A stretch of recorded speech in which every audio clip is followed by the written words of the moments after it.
Hello, Crafty Crandall fam. Today I want to talk about maintaining your art supplies.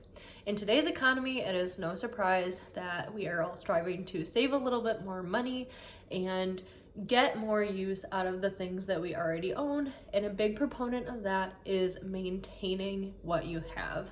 So today I want to talk about a couple of ways that I am working toward better maintaining my art supplies that I already have, and hopefully give you a couple of tips and tricks and experimentations that you can do to maintain your own art supplies. Let's get into it. I recently filmed a decluttering video for all of my art supplies, and throughout that process I really evaluated and looked at some of my supplies and realized that they could use some TLC.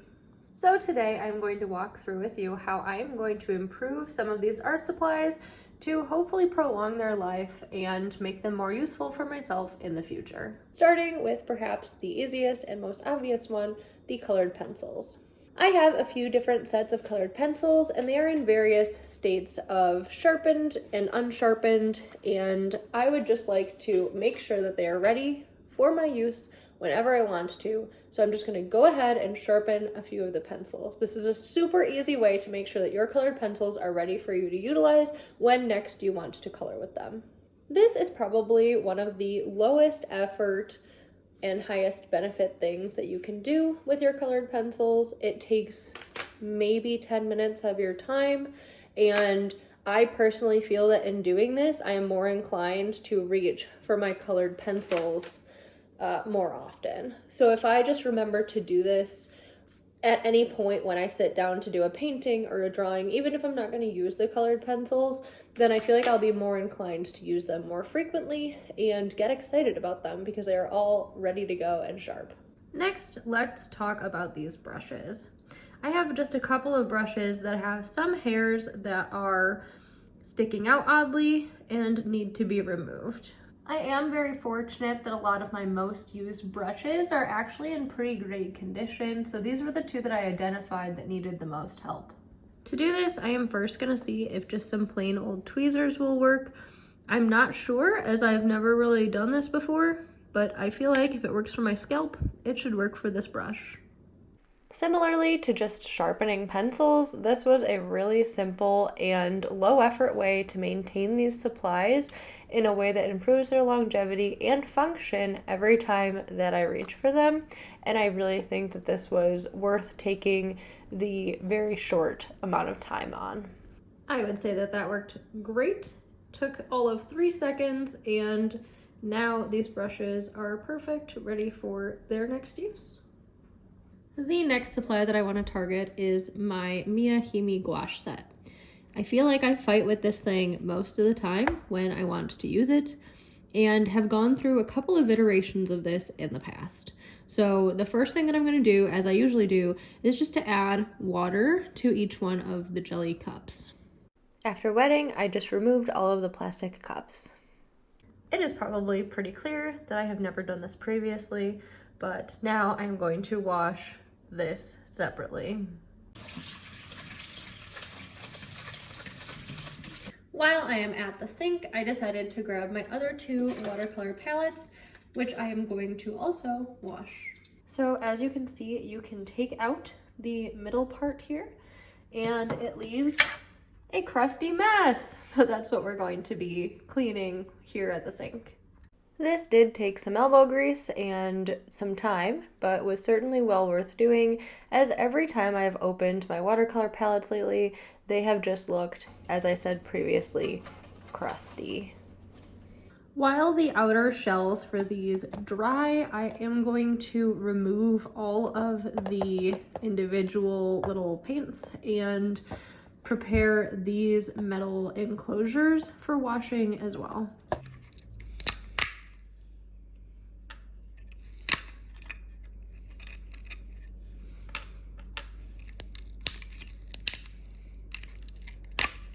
Here is the product of the first one. Everything was super crusty. I have maintained the palette order with all of the pans here. You can see that each of the individual pans is honestly also pretty crusty as well, so I'll deal with those in a minute. All of the crumbs from taking these out and you can see just how crusted over this is. I just put them in the sink with some hot water and some dish soap, and I wanted to talk about why I think they crust over like this. So a big proponent of that, at least I believe, is because I use a spray bottle to spray the paints before I start.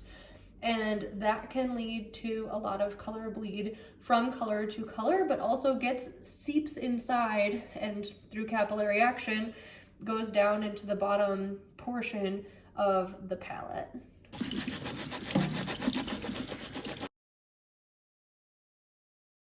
All right, while my palettes are drying, I am going to start to tackle the jelly gouache. So these have been sitting for as long as it's taken me to wash the palettes.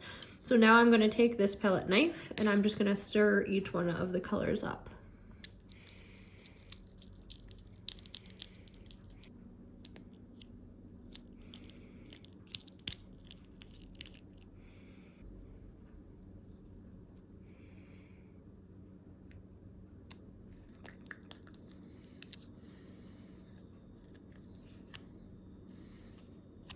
As you can see, they are looking a lot more consistent as far as viscosity goes. So I'm pleased with this. I am just gonna go through and kind of clean up the tops of each of these.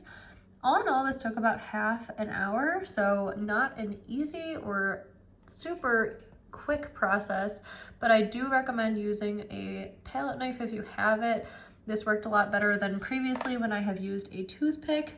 I would recommend that if you have carpal tunnel or if you have arthritis in your hand, maybe you take a break while doing this, because I definitely feel the wear on my hand after having done this. To clean the tops off, I just took a wet washcloth and ran it over the rim using my nail to apply some additional force, as some of the dried paint was rather difficult to get off of there. All right, I have finished cleaning the tops and the case has dried, so let's put them back in. It is crazy how much nicer that they now look. They look brand new, and I am really, really excited to paint with them moving forward. Finally, to maintain some form of moisture, I am going to cover this back up with some saran wrap. Try to pull it relatively tight and then utilize the cover that this comes with to just close them in. The watercolor palettes were also dry, so I put the pans back inside. If you're curious how I get the middle row to stay put, for most of the pans, I end up putting a small amount of kneaded eraser underneath the pan. So I just put it on like that, and then I stick it into the palette. Kind of like sticky tack, how teachers used to use sticky tack a lot. You can see actually this one still has some on it. I just use that same methodology for my paints. Both of these look so much better, and I am so excited to have all of that old gross paint off of them. Now the last art supply that we have to talk about is a really sad one. This is my Crandall Neocolor Aquarelle crayons. They are watercolor crayons, and unfortunately, if you watched in my decluttering video, we noted that they were all cracked. Now you can kind of see, if I try to zoom in there, how cracked and dry that looks. So I'm wondering if I can apply a bit of water and stick the tips back on.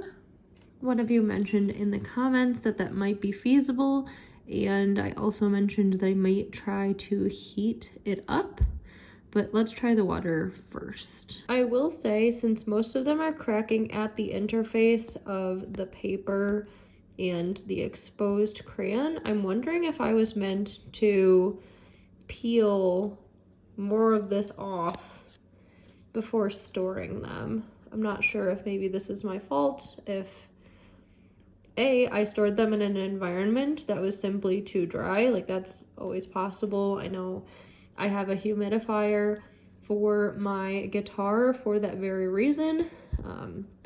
It does get very dark. It does get very dry here in New York in the winter, so that is totally feasible. I will say this is like sticking now, but I don't think that I could put any pressure on it really. So I'm gonna go ahead, try this with the rest of them and just peel the paper around them and see how they are in maybe a couple of days.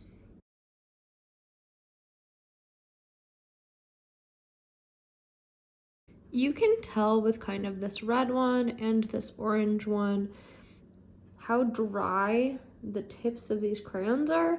Like they've lost all of their pigment at the tops, which presumably is where I've used them before. So perhaps just the way that I let them dry or did not let them dry entirely before putting them back in the packaging also could have caused this to happen. I will note that the orange one didn't crack at all.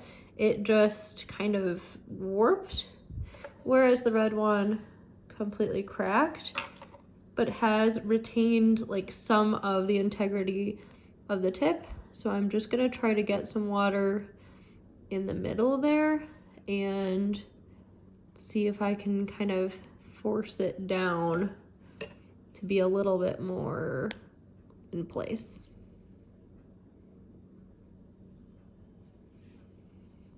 So I am pretty sure that it was in fact an interaction with the seam of the paper here and the tip perhaps not drying as well, because the brown one I had peeled when I did the initial video with these, which is honestly the last time I used them. So this one is completely fine and had been peeled. So I think if I had just peeled the rest of them beforehand, they probably would not have broken. So if you have these and you are using them and then storing them for quite a period of time, I would highly recommend peeling at least an inch or two away from where you started. This one is kind of also indicative of the fact that what I am trying will, in theory, work to an extent. So this one had dried as such, it had already broken off, and then I wet it and put it back together as such and then stored it.